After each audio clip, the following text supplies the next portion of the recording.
The 9.12 project, it's not just Glenn Beck. It's not just a national movement. At its heart, it's a local movement. And we have so many of the chapters here today. Coming up from Nashua 9.12 is Lorna Andoscia, and she's here with us today. Lorna.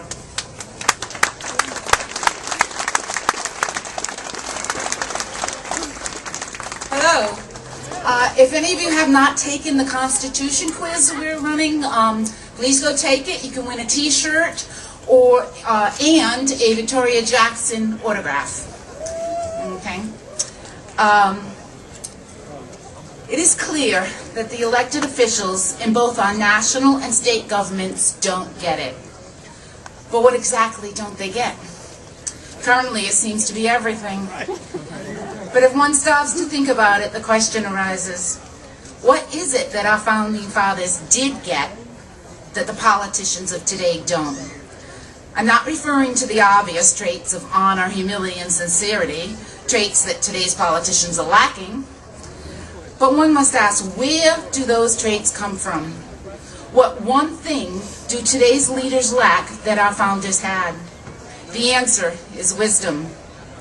Not the kind of wisdom a man gains from knowledge, but rather the innate ability to recognize right from wrong that humans have had ever since Eve met a snake in the garden.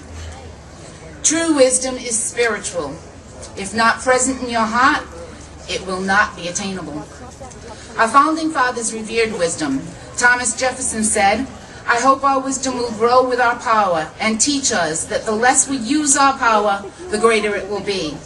John Adams believed wisdom and knowledge, as well as virtue, diffused generally among the body of the people, is necessary for the preservation of their rights and liberties, and prayed, "May none but honest and wise men ever rule under this roof." Benjamin Franklin said, "Without freedom of thought, there can be no such thing as wisdom."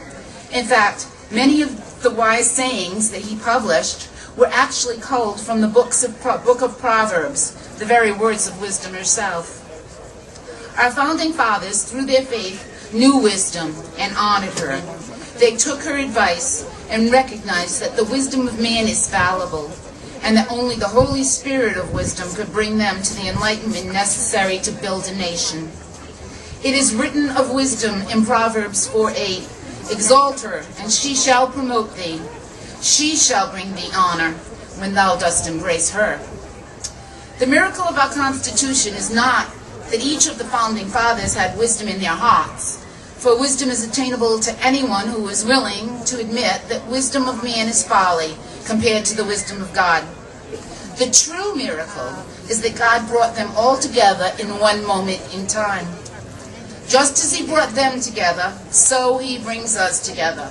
And with wisdom, we will seek wise leaders. Wisdom will show us the path to liberty, and we will have no fear.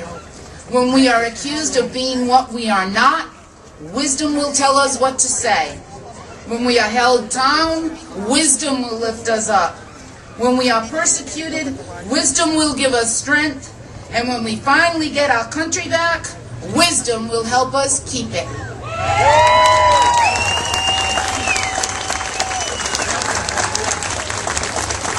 Thank you, Lorna.